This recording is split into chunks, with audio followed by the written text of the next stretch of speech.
Bonjour, je suis Guillaume Marchand. Cette session va se consacrer au serverless.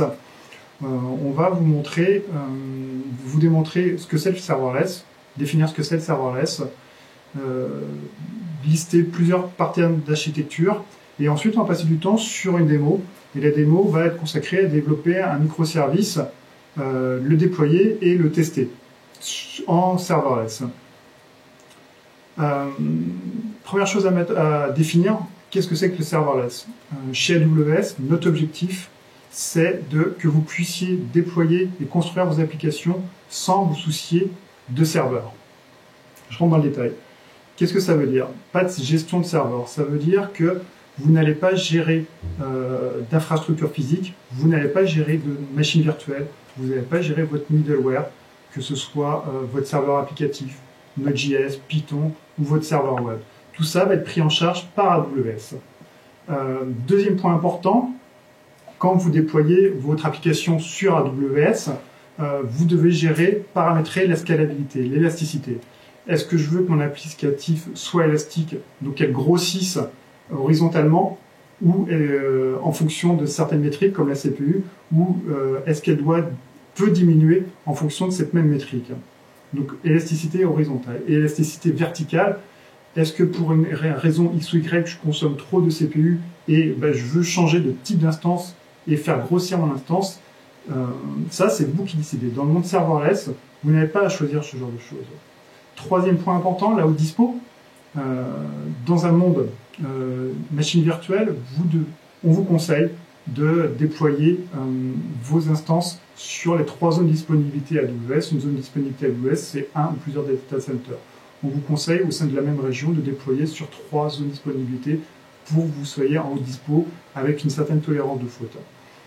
Dans un monde serverless, vous n'avez plus à gérer ça, c'est complètement transparent pour vous. Et le quatrième point, qui n'est pas des moindres, c'est le provisioning. Vous pensez, que vous allez avoir besoin, dans un monde serveur, que vous allez avoir besoin d'une machine avec 2 vCPU, 8 Go de RAM, et cette machine, dans un monde de production, elle va devoir fonctionner 24 heures et 7 jours sur 7. Dans un monde serverless, on ne provisionne pas de capacité, on consomme on paye ce que l'on consomme. Ça veut dire que, par exemple, pour un cas d'un intranet, vous avez personne pendant la nuit, vous allez payer 0. Vous, à 9 h du matin, vos collaborateurs vont sur cet intranet, vous allez payer la consommation de vos collaborateurs à la nuit près. Serverless, c'est pas que le compute. Chez AWS, c'est un portfolio complet qui va vous permettre de construire vos applications de bout en bout. Donc on a parlé un petit peu compute. Les services serverless chez AWS, c'est AWS Lambda, c'est des fonctions as a service. Pour la partie stockage, Amazon S3 qui est notre service de stockage objet.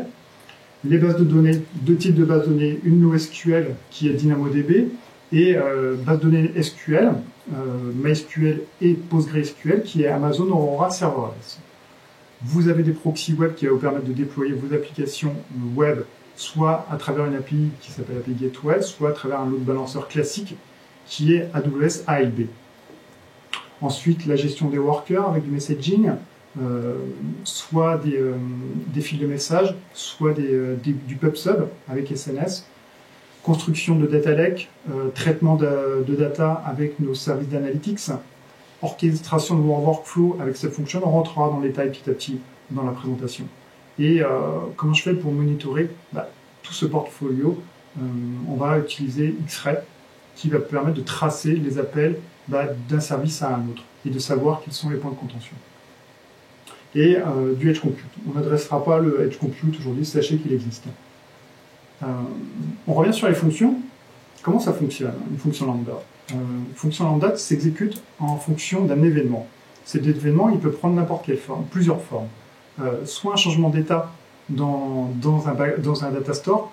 Par exemple, j'ai un nouvel enregistrement dans mon data store, que ce soit mon data store objet S3 ou que ce soit mes bases de données, ça va créer un événement.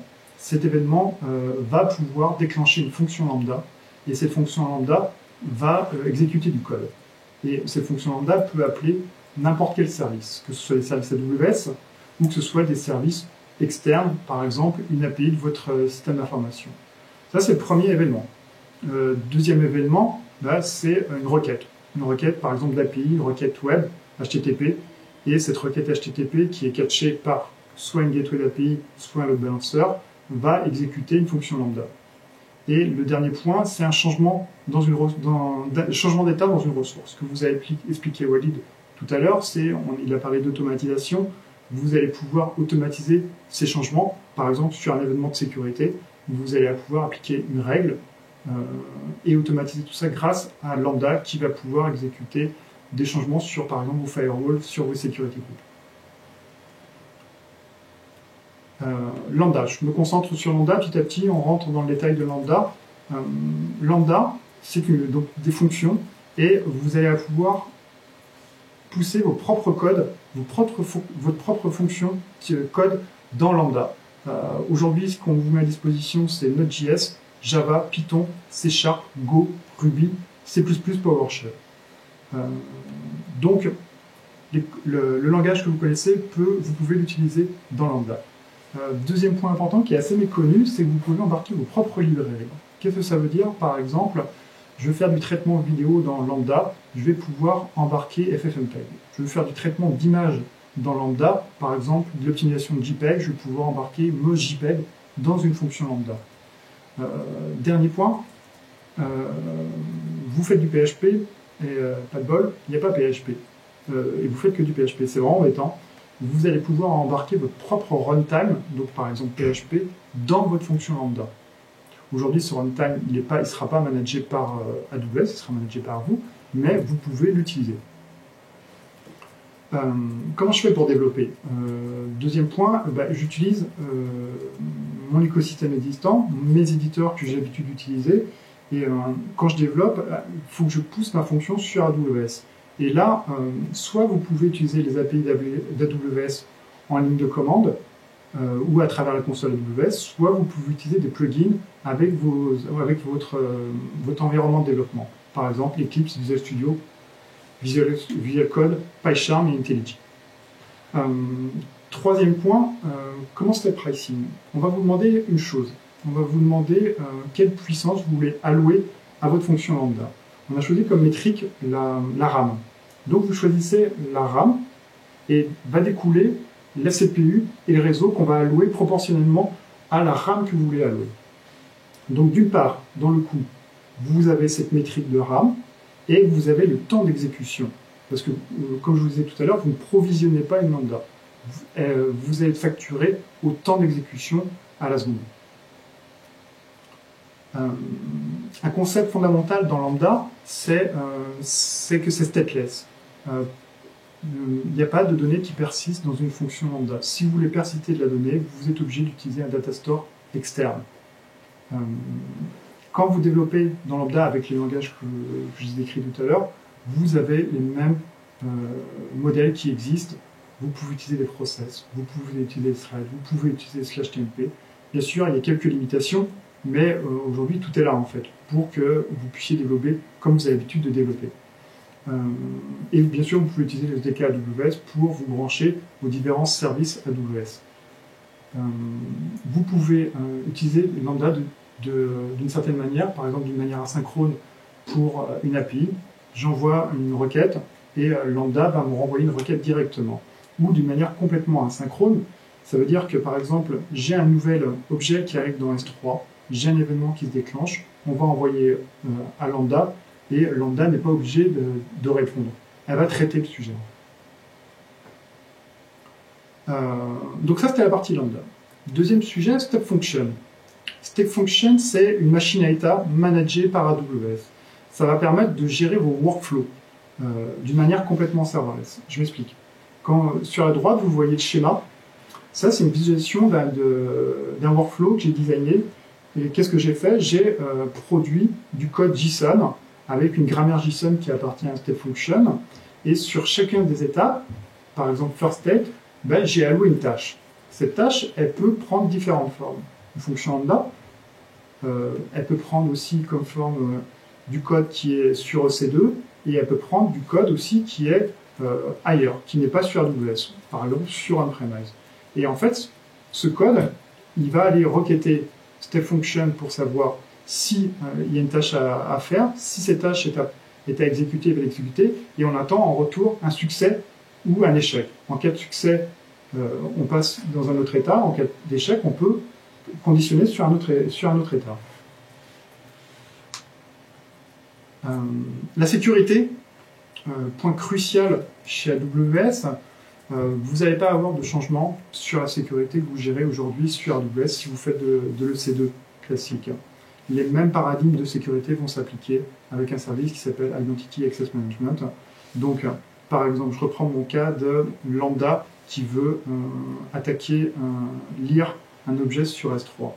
Vous allez autoriser cette fonction Lambda à aller lire dans ce bucket S3. Pour cela, vous allez créer une politique dans IAM, Identity Access Management, et vous allez allouer cette politique à cette fonction Lambda. Dans ma politique, je vais dire, écoute, tu as le droit d'aller lire dans mon bucket S3, dans ce bucket S3, et je vais lier cette politique à ma fonction Lambda.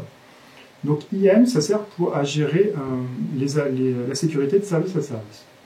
Le point d'à côté, c'est Cognito. Là, c'est un paradigme complètement différent. C'est la gestion, l'authentification et l'autorisation de vos utilisateurs finaux, de vos utilisateurs applicatifs. Donc, dans ma fonction lambda, par exemple, elle gère un achat, et donc j'ai besoin d'authentifier mes utilisateurs pour faire cet achat. Amazon Cognito va gérer ça pour vous.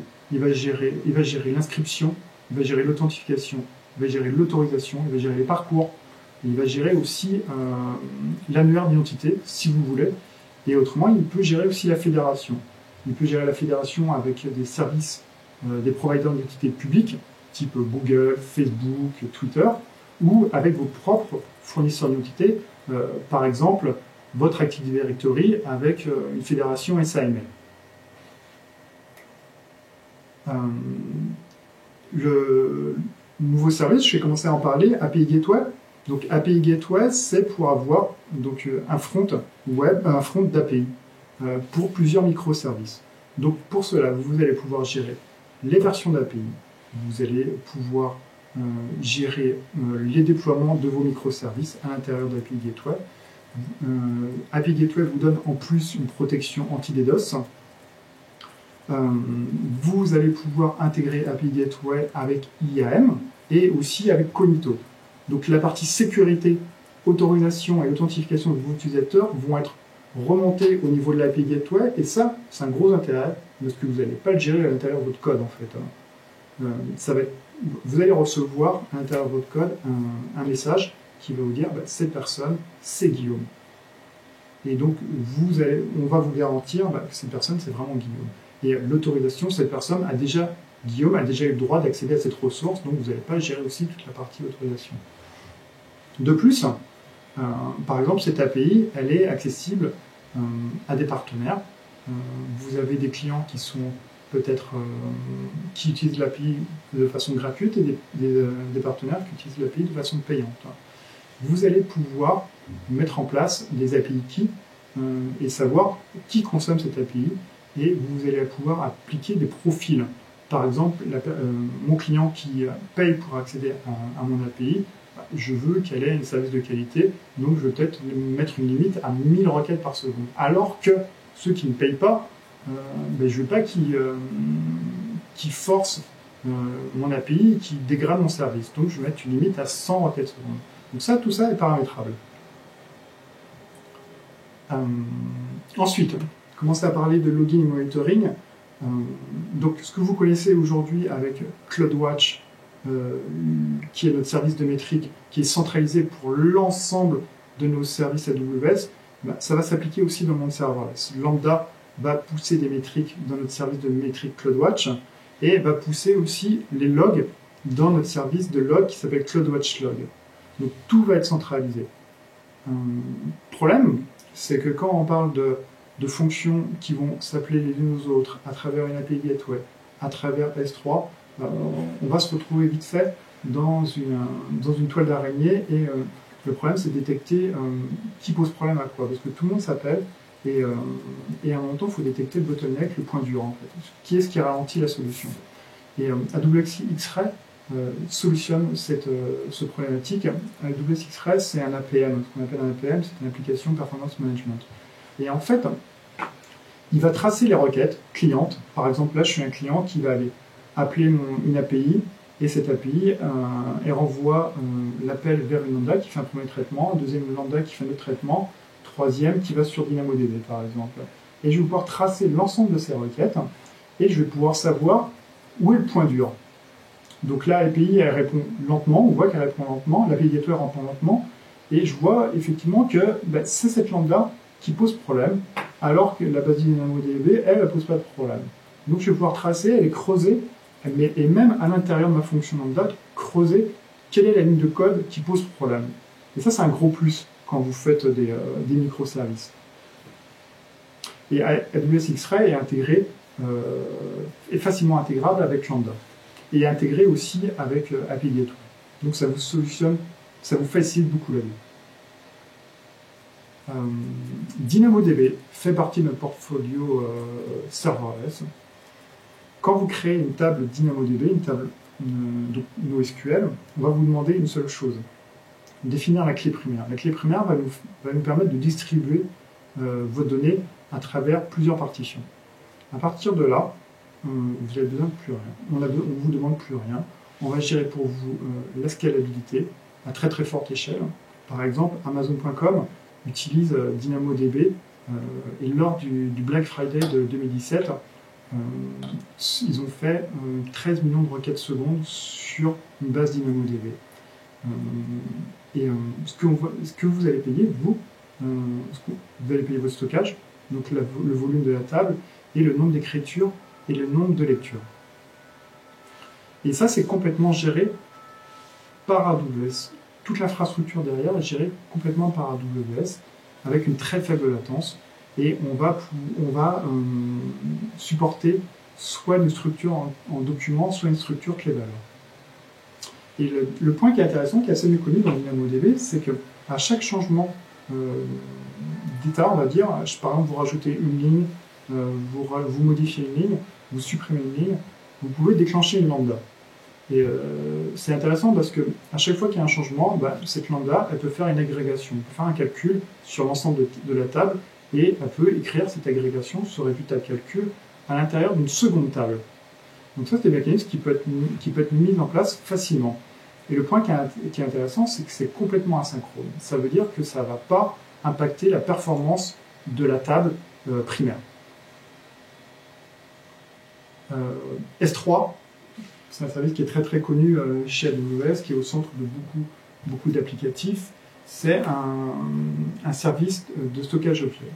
Vous posez un fichier sur S3, donc vous faites un HTTP post, et après vous faites un get pour le récupérer. C'est aussi simple que ça. Vous ne gérez rien derrière, vous n'avez pas besoin de provisionner de la capacité de stockage, on gère ça pour vous. Vous allez payer au volume utilisé. Ce qui est intéressant, c'est la durabilité 11.9. Qu'est-ce que ça veut dire? C'est que si vous posez 10 000 fichiers dans un bucket S3, vous avez une chance d'en perdre un au bout de 10 millions d'années. Voilà, c'est ça l'ordre de grandeur. La disponibilité, 99,99. Aujourd'hui, S3, ça stocke plusieurs milliards d'objets et régulièrement prend la charge de plusieurs millions de requêtes à la seconde. Donc c'est ultra performant.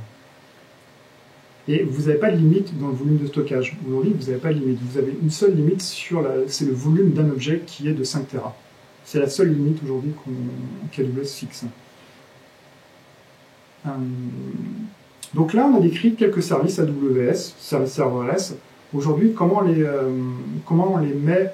on peut les déployer? Soit vous allez le faire à travers la console. Le problème de la console, c'est que vous allez déployer une première version de votre infrastructure serverless du développement. Comment vous faites pour aller pour la mettre en production? Il va falloir répéter en fait. Et répéter à travers la console, ça, à chaque fois, le problème c'est que le clic humain n'est pas répétable. Vous allez avoir des erreurs, des diffs, et ça ne va pas fonctionner. Ce qu'on va mettre en place, c'est de l'infrastructure as code. Walid en a parlé tout à l'heure. Et en fait, cette infrastructure as code, ça va vous permettre de déployer une première version de votre infrastructure en développement valider, déployer la même infrastructure en staging, déployer la même infrastructure en production, et pourquoi pas déployer cette même infrastructure par utilisateur, par pull request Git. Ce qu'il faut retenir, c'est que cette infrastructure, si elle n'est pas utilisée, ça vaut coût de 0. Donc vous pouvez en déployer 10, 15, 20, 100, comme vous voulez en fait. Ça vous coûte 0 tant que ce n'est pas utilisé. Et donc ça, c'est la grande force de serverless en fait. Et cette infrastructure as code, vous allez pouvoir l'utiliser à travers un service qui s'appelle SAM, Serverless Application Model. C'est une extension de CloudFormation qui est notre service d'infrastructure as code. Et on va automatiser, en plus de décrire cette infrastructure as code en JSON et en YAML, ça va vous permettre d'automatiser certaines tâches. Par exemple, automatiser le build, le test et le debugging local. Parce que c'est serverless, donc c'est exécuté sur AWS, mais comment vous faites pour développer en local du serverless? Donc on va voir ça dans la démo. Les patterns d'architecture. Il n'y a pas que une application web dans serverless. Bien sûr, il y a beaucoup d'applications web, mais vous pouvez aussi déployer des backends pour votre mobile, donc de l'API, de l'IoT. Vous pouvez aussi faire du processing de données en temps réel. Vous pouvez faire du batch. Vous pouvez faire des chatbots. On a un service de chatbot qui s'appelle Lex, et vous pouvez brancher des lambdas dessus. Et à chaque interaction, il y a une fonction lambda qui se déclenche pour produire la réponse. Les skills Alexa, Lambda s'intègre parfaitement avec Alexa, et on en a parlé un tout petit peu tout à l'heure, c'est tout ce qui est automatisation de l'IT. Donc vraiment sur la partie DevOps, où si j'ai un changement au sein de mon compte AWS d'infrastructure, d'applicatif, au lieu de faire des fiches de tâches qu'à l'époque je faisais sous Word ou je faisais dans un outil et qui étaient manuelles, donc qui étaient très mal maintenues, aujourd'hui, ces fiches de tâches, ça va être une fonction lambda. Et à chaque changement dans mon infrastructure, je peux avoir une fiche de tâche automatisée qui fait de la remédiation, par exemple. Je rentre dans le détail. Par exemple, je reprends le cas de la web app. J'ai une application qui s'appelle guillaume.com, par exemple. Quand je rentre cette URL dans mon browser, qu'est-ce qui se passe?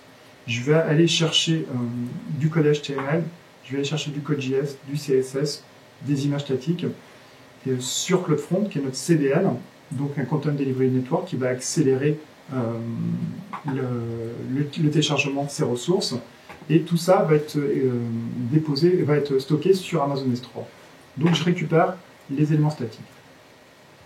Deuxième chose que je fais quand j'arrive, c'est une application, on va dire privée, avec une partie privée. Deuxième chose que je fais, je m'authentifie. Je m'authentifie par exemple avec Facebook. Et donc je vais utiliser Cognito. Une fois que Cognito m'a authentifié, je reçois un jeton, et ce jeton, l'application va l'utiliser pour appeler l'API Gateway. Donc je vais attaquer une ressource privée. API Gateway va valider mon jeton avec Cognito, et je vais pouvoir accéder à ma ressource d'API, et je vais pouvoir exécuter ma fonction lambda. Cette fonction lambda a le droit IAM, donc géré par AWS IAM, d'aller lire ou écrire dans DynamoDB. Et là, vous pouvez enchaîner les fonctions lambda par ressource. Deuxième cas d'usage, on rentre un peu plus dans le détail.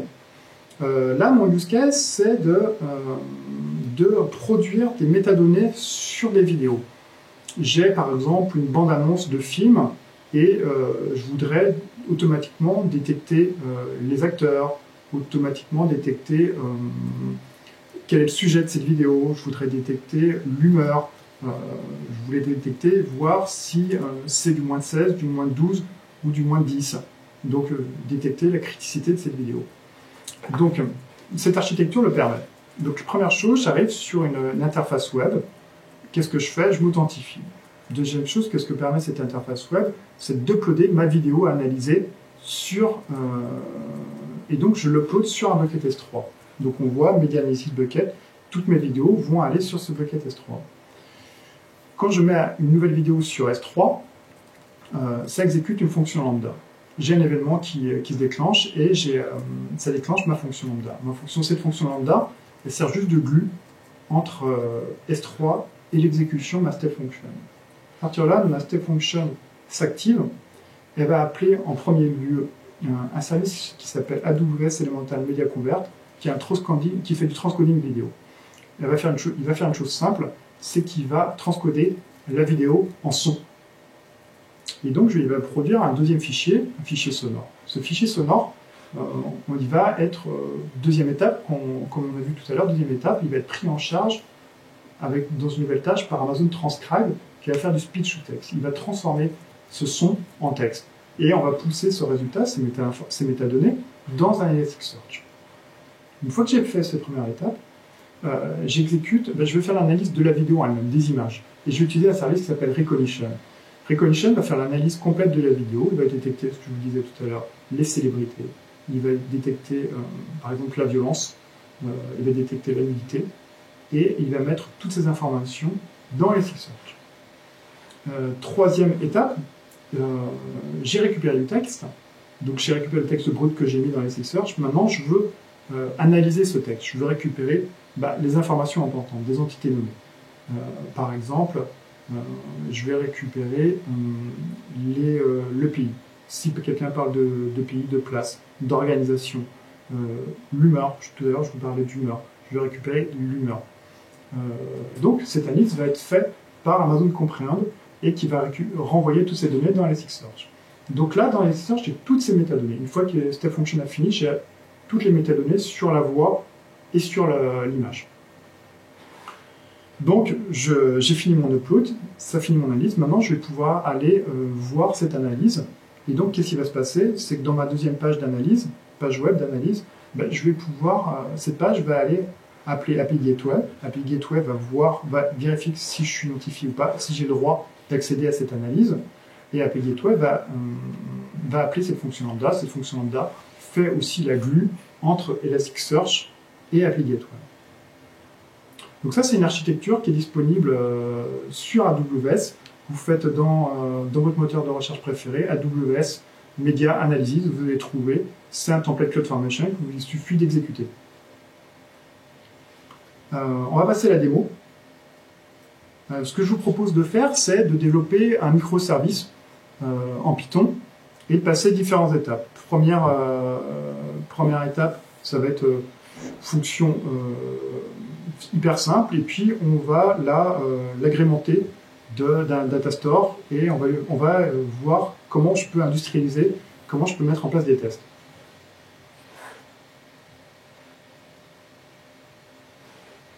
Alors, je coupe ça.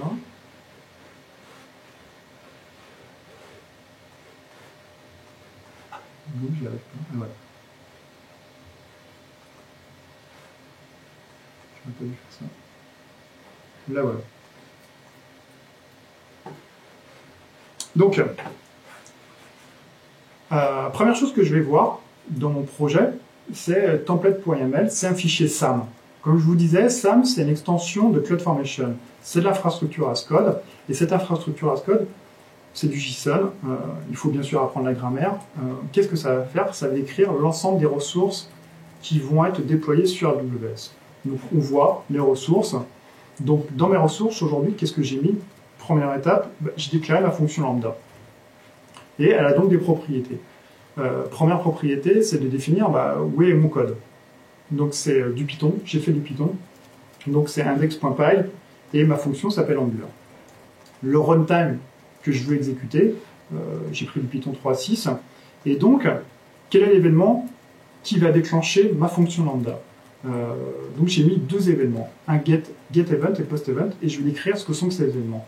C'est de l'API, donc ça va être déclenché par API Gateway, sur le chemin, sur la racine, et par la méthode get. Et je vais prendre exactement la même fonction, je vais lui demander aussi d'exécuter ma fonction lambda sur les postes. Quand je vais déployer cette infrastructure en VS Code, je vais lui demander en output, en sortie d'exécution de CloudFormation, quelle est l'URL de mon API. Donc ça va être l'URL ça va être l'identifiant de l'API Gateway, c'est le nom de domaine, la région où est-ce qu'il est déployé. Moi je vais déployer sur l'Irlande, donc l'Irlande c'est EU West 1, et par défaut il déploie sur un staging Donc dans Appy Gateway, vous allez pouvoir gérer aussi plusieurs environnements. Par défaut, il déploie sur prod. Ça, vous pouvez le configurer aussi. Je suis allé au plus simple dans cette démo. J'ai pris les valeurs par défaut. Deuxième output que je lui demande, quel est, on va dire, l'ARN. Un ARN, c'est le resource name de la fonction. Je vais lui demander de me l'exposer. Donc voilà, ça reste assez simple. J'ai déclaré en 32 lignes de code une API et une fonction qui va s'exécuter. Vous doutez que le code, il n'est pas foufou. Effectivement, il fait juste un hello world. Maintenant, je l'ai développé, je veux le tester. J'ai pas envie de déployer à chaque fois que je veux faire un test. Ça va me prendre énormément de temps. La première chose que je fais des tests unitaires. Donc, les tests unitaires que vous faisiez dans un monde avec serveur s'appliquent exactement pareil. Donc, j'ai importé la librairie test unitaire de Python et j'exécute ma fonction et je regarde si j'ai les bons résultats. C'est assez simple. Je regarde quand même si ça fonctionne. Tu vois en vrai, Hugo? Je n'arrive pas à voir. Bon, encore la dernière minute que je suis en train d'exécuter. Ouais, c'est bon. Bougez pas. Voilà, c'est bon. Et donc, j'exécute mon test et on voit que mon texte a été exécuté normalement. Donc ça, vous pouvez l'industrialiser dans votre chaîne d'intégration continue. Première étape, vous pouvez l'industrialiser. Ensuite, dans SAM, il y a des lignes de commande à passer. Pour me simplifier la vie, d'habitude, j'utilise par exemple un makefile pour, vu que je vais toujours utiliser les mêmes commandes, je les ai copiées dans un fichier, je fais make deploy, make install, ce genre de choses. Make, je trouve ça hyper compliqué, je viens pas de ce monde-là, moi je viens du monde du web. J'utilise un équivalent qui s'appelle taskfile, qui est en fait un fichier en YAML qui me permet d'exécuter des tâches. Donc là, ce qu'on voit, c'est que j'ai déclaré des variables. J'ai ma test, c'est donc mon bucket S3. Celui-là va me servir à, quand je vais packager ma fonction lambda, il va falloir que je la déploie sur un bucket S3. Et après, CloudFormation va aller récupérer mon archive, mon applicatif sur ce bucket S3 pour le déployer dans lambda, en fait. Donc j'ai besoin d'un repository d'artefacts. Et ce repository d'artefacts, c'est S3. Donc, première étape, je déclare mes variables. Stackname, c'est le nom de mon infrastructure, de mon infrastructure applicative. Et template, c'est ce qu'on a vu, c'est template YAML. Première étape que je peux faire avec SAM, donc qui a une ligne de commande, c'est de valider si mon template est valide. Donc je fais task validate. Donc il reprend SAM validate de -- template avec le nom de mon template. Je l'ai mis en variable ici, il est ici, c'est basique, ça fonctionne. Il me dit OK, c'est valide, tu peux continuer. Deuxième chose que je vais faire, c'est que je vais packager. Qu'est-ce que c'est que packager? Je vais utiliser SAM package. Lui, qu'est-ce qu'il va faire? Il va prendre l'ensemble de mes dépendances Python, il va les mettre dans une archive zip, il va prendre ma fonction lambda, il va le mettre dans une archive zip. On a vu que vous pouvez embarquer vos propres binaires. Donc vous pouvez embarquer du FFmpeg, vous le mettez dans cette archive zip, et ce que va faire SAM package, c'est qu'il va prendre cette archive zip, c'est lui qui va la construire, et il va la déployer sur S3. Et il va générer aussi un nouveau format de votre fichier SAM, de votre infrastructure as code. Je l'exécute. C'était package. On voit la ligne de commande, SAM package S3 bucket, donc mon repository d'artefacts et mon output. Qu'est-ce qu'il va faire? On voit ici le fichier. La différence par rapport à ce que je vous ai montré tout à l'heure, je perds la connexion, c'est pas grave, c'est qu'il a packagé directement sur mon bucket. Et là, c'est une archive zip. Voilà, rien de plus. On passe à l'étape suivante. Même l'étape, l'étape suivante, c'est le déploiement. Donc le déploiement, SAM deploy, je lui donne toujours mon repo d'artefacts, je lui donne mon fichier packagé, et puis qu'est-ce qu'il va faire? Il va appeler CloudFormation et déployer ça. On lancera cette commande tout à l'heure. Il y a un point qui est important tout à l'heure, c'est que je vous ai parlé, avant d'aller sur ce déploiement, c'est comment je teste. Donc on a fait une première étape de test unitaire, mais c'est pas pour ça que ça va fonctionner en intégration. Moi je voudrais tester l'API Gateway et ma fonction lambda dans un contexte normal. Et donc vous allez pouvoir exécuter cette API Gateway et cette fonction lambda en local dans votre environnement de développement. Aujourd'hui, j'utilise AWS Cloud9, qui est un environnement de développement sur AWS. Vous avez une version publique qui s'appelle C9.io, mais vous pouvez exécuter cette lambda sur votre ordinateur, par exemple avec PyCharm. Donc, SAM local Start API, je lui donne là en référence mon template, et on va voir ce qui se passe. Qu'est-ce qui se passe? Donc, SAM local Start API, mon template YAML. Il me démarre un serveur web en local sur port 3000. Et donc, il me dit, OK, tu peux y aller.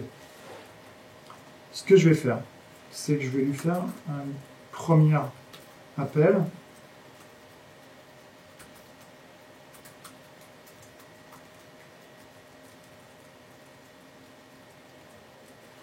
Il me fait Hello World, donc ça a l'air de fonctionner. Et je regarde à l'intérieur. Donc, la première chose qu'il fait, c'est qu'il démarre un conteneur Docker. Effectivement, pour émuler une fonction lambda, on va utiliser un conteneur Docker qui s'appelle lambda et avec du Python. Il va exécuter ce conteneur en local, il va exécuter la fonction, il va s'arrêter.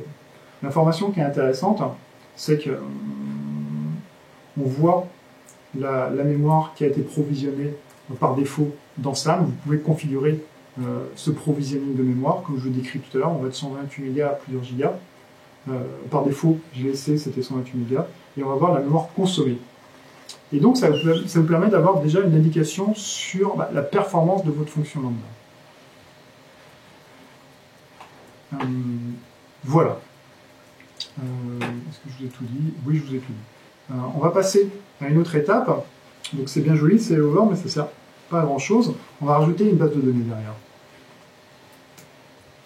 Je prends la deuxième version. Je vais fermer tous mes fichiers pour pas que j'ai une blague.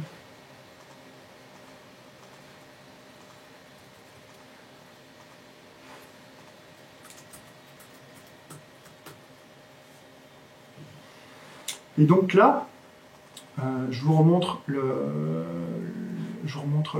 mon template SAM. J'ai rajouté une base de données, donc DynamoDB. En SAM, ça s'appelle Simple Table. Donc, comme je vous disais tout à l'heure, j'ai besoin du nom de la base de données et j'ai besoin d'une clé primaire. Je lui ai dit, écoute, la clé primaire, c'est le nom, c'est un nom et c'est un champ texte. Ça va pas plus loin. Comme je vous disais tout à l'heure, la lambda, il faut qu'elle ait des droits pour écrire dans cette base de données. Donc, si je remonte sur ma fonction lambda, je l'ai renommée en faisant des get.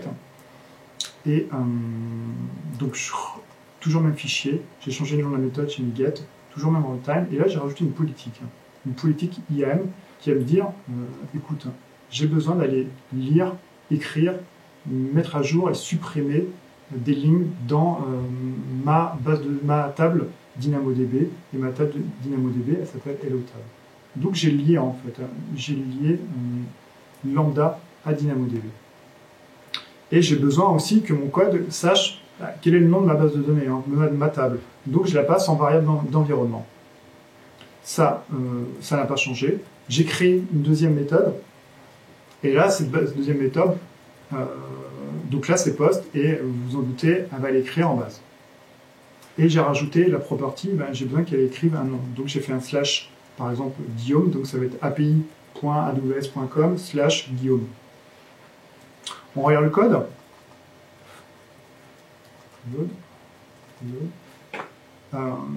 Bonne pratique. Je vous ai dit que vous pouviez faire un print.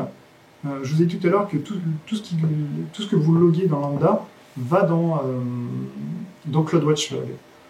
Vous n'êtes pas obligé de faire un print comme je viens de faire là, parce que sinon ça va être le bazar. Vous n'allez pas vous y retrouver. Vous gardez vos bonnes pratiques que vous avez l'habitude d'avoir dans vos langages de programmation. Par exemple, mettre en place un logger et savoir quel est le niveau d'alerte de vos logs. J'ai déclaré avec le SDK AWS ma base de données DynamoDB et je reprends une méthode. Donc je récupère en variable d'environnement le nom de ma table et je récupère en paramètre le nom. Donc comme je disais tout à l'heure, c'était je dis api.aws.com/Guillaume. Donc là je vais récupérer la valeur Guillaume, je log et je vais l'inscrire ce nom dans ma table. Donc l'item, donc ma clé, ça sera Guillaume, et les timestamps, l'heure d'écriture. Et je vais loguer le retour de DynamoDB. C'est assez simple, on avance. Donc dans mes tasks, je reprends mon fichier task, je pense que je n'ai rien changé. Si, ce que j'ai changé, tout à l'heure j'avais besoin de la variable d'environnement que je devais passer à ma fonction lambda, donc je vais le passer là. Je suis pas sûr que ça va grand chose, enfin c'est pas grave. Je le repasse quand même. Je relance mon serveur web pour exécuter en local.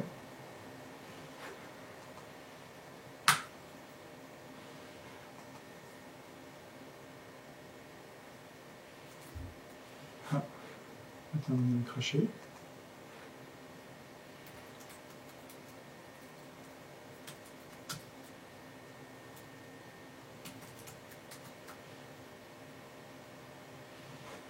Ça ne marche pas.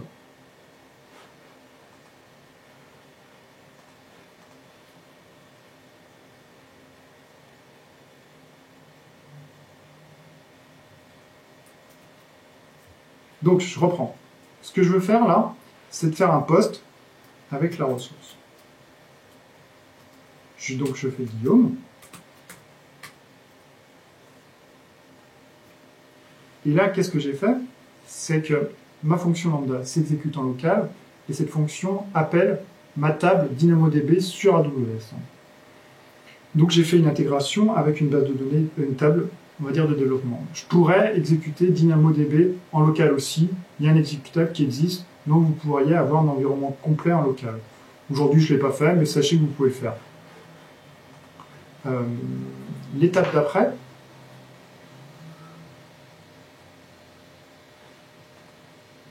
j'arrête ça.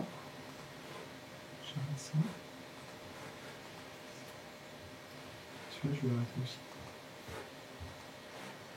L'étape d'après, donc on a fait un premier test unitaire, un test d'intégration, et maintenant je veux faire un test de charge. Donc je reviens sur mon ancienne version, sur une nouvelle version de mon application.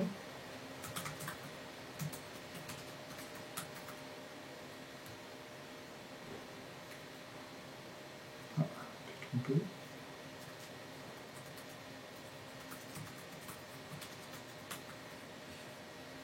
Voilà. Donc, au niveau template, il n'y a pas eu de changement notoire. S'il y a eu quelques changements. Je voulais apporter de la qualité sur mon infrastructure Passcode, donc j'ai amélioré. J'ai mis des tags. Pourquoi je mets des tags? Pour suivre mes coûts. Comme ça, sur chacune des fonctions, je vais savoir qu'est-ce qui m'a coûté en fait en termes de facturation. J'ai remis les mêmes tags sur ma fonction lambda, sur mes fonctions lambda. J'ai remis aussi des tags sur mes tables. Comme ça, j'arrive à savoir quel est le coût de mon application. J'ai nommé aussi ma fonction. J'étais pas obligé de le faire. Et il génère un nom aléatoire de mes fonctions. Comme ça, vous êtes obligé d'avoir un nom unique à l'intérieur de votre compte. Donc vous pouvez le faire, mais faites attention de ne pas avoir les deux fonctions qui ont le même nom, sinon ça pose problème.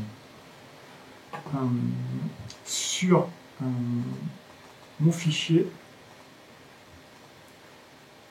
la chose que je ne vous ai pas montré tout à l'heure, c'était que vous pouviez aussi récupérer les logs de votre fonction lambda, mais de fonction lambda qui s'exécute sur AWS, avec samlog. Samlog, il va vous demander en paramètre le nom de la fonction lambda. Il va vous demander aussi la stack. Donc vous allez pouvoir récupérer l'ensemble de ces informations.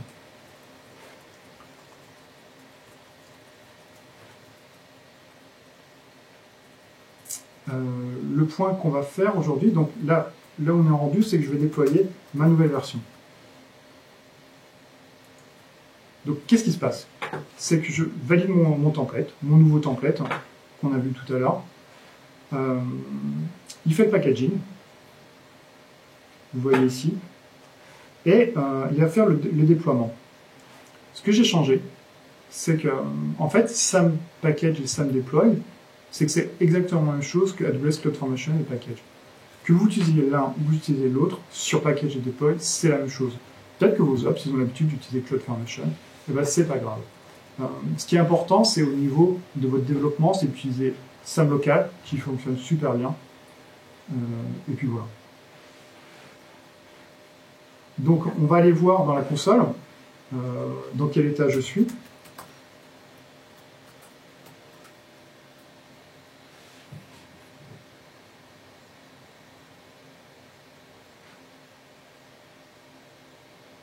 Et donc, on voit mes méthodes qui sont là. Hello get post, et j'avais rajouté une liste. On va voir, vous allez voir une version synthétique de l'ensemble de votre infrastructure, de votre stack. Donc, on voit la table DynamoDB, on voit les différentes méthodes et on voit l'API. Vous allez avoir un statut sur les différents déploiements qui sont en cours. Je rafraîchis. Je vais pouvoir aller les voir dans CloudFormation et je vais avoir un monitoring complet pour voir ce qui se passe en fait.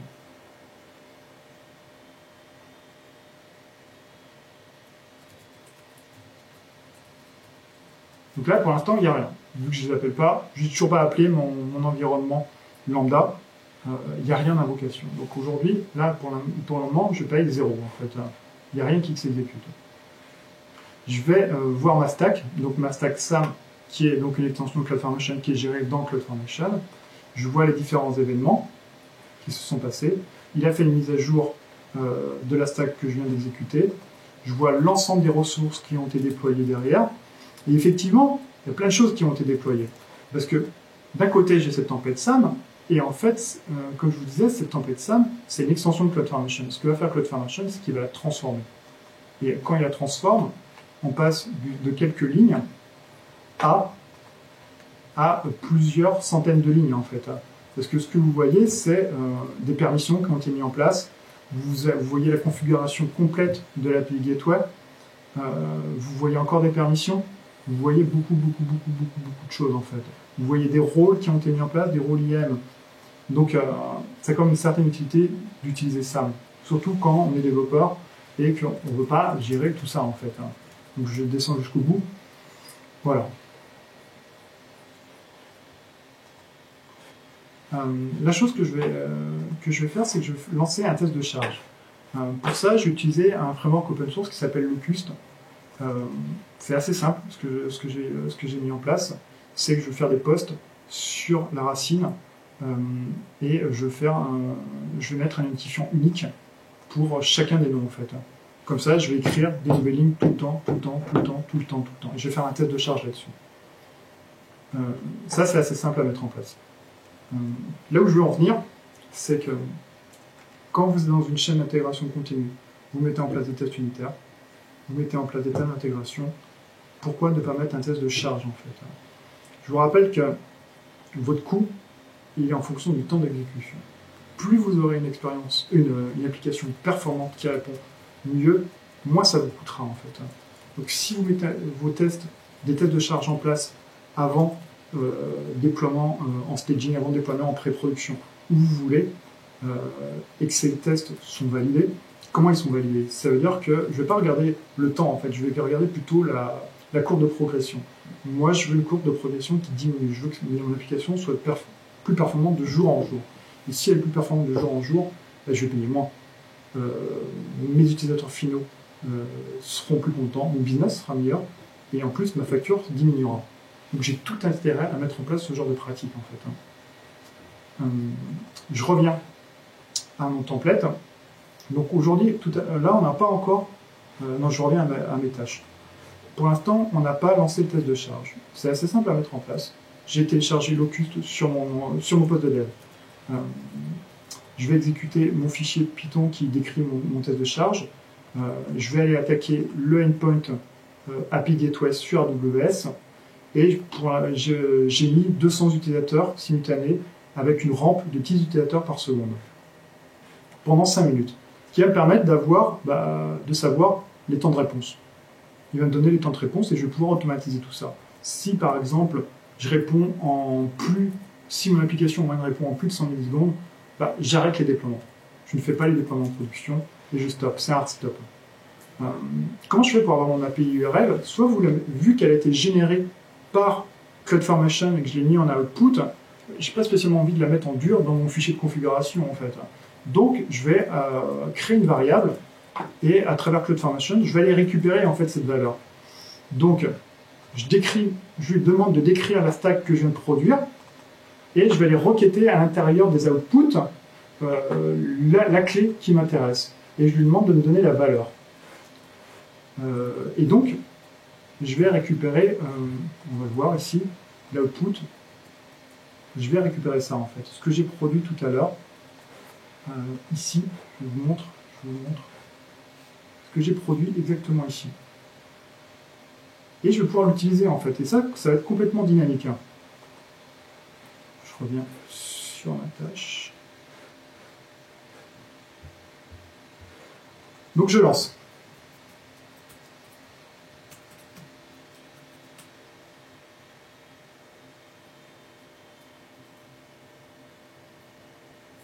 Donc il commence avec 87 requêtes, 192.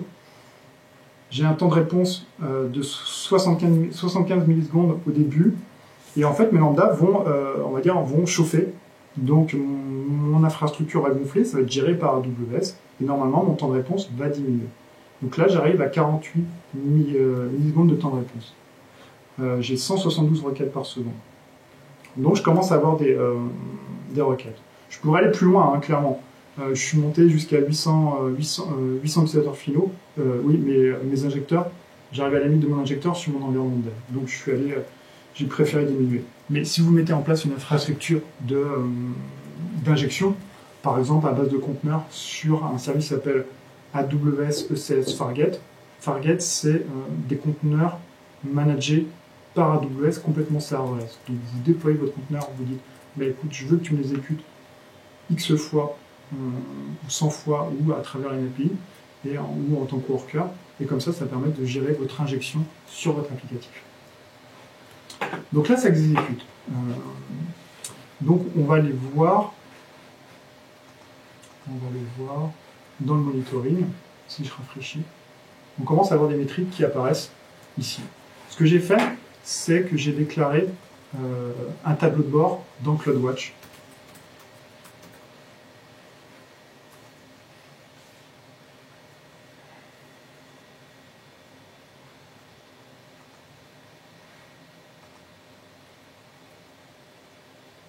Et j'ai récupéré des métriques. Hein. J'ai récupéré les métriques de Lambda, j'ai récupéré les métriques d'API Gateway, j'ai récupéré les métriques de DynamoDB. Ce qui m'intéresse, c'est la latence.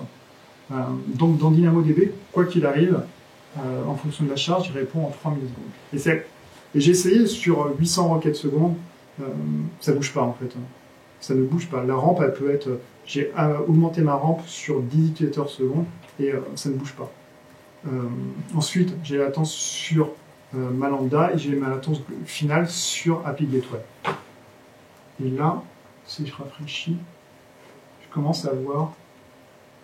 Je me suis voilà, je vois ma latence sur sur API Gateway, DynamoDB et sur Lambda, et je vois le nombre d'invocations. Donc là il n'a pas encore fini de calculer, mais je vois 11 000 invocations de Lambda. Donc voilà, vous avez en place un test de charge, vous validez que la latence elle fonctionne, que votre application est performante, vous voyez à travers cette démo que l'application elle est scalable, donc de 0 jusqu'à, je crois que j'ai dit 200 requêtes secondes.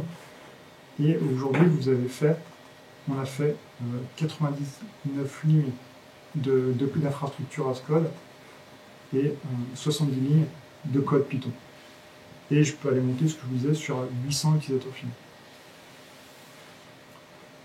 Donc si on reprend au niveau pricing, vous allez payer API Gateway à la requête, Lambda à l'exécution, DynamoDB au stockage et au nombre d'écriture et au nombre de lecture.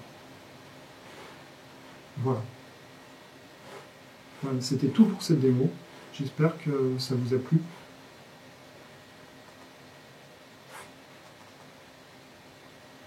Je reprends.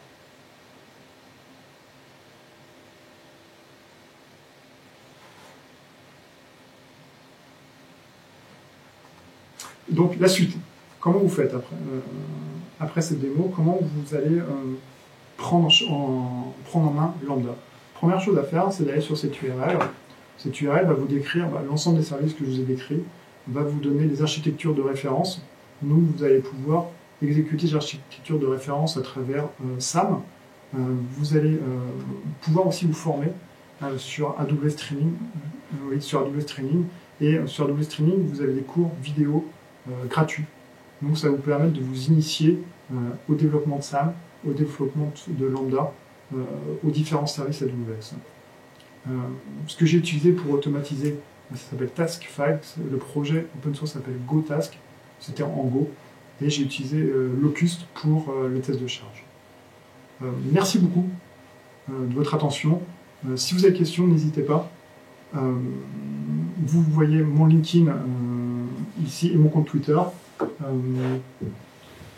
Demain, il y a 3 sessions techniques qui seront mises en place. De 14h à 14h45, c'est construire une architecture microservice avec un service de conteneur.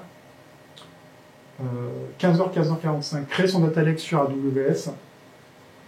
Et le dernier, 16h, 16h45, simplifier et accélérer sa stratégie de machine learning avec Amazon SageMaker. Amazon SageMaker, c'est notre outil d'orchestration, d'entraînement de modèles de machine learning. Donc j'espère que ça vous a plu. À très bientôt. Merci beaucoup, au revoir.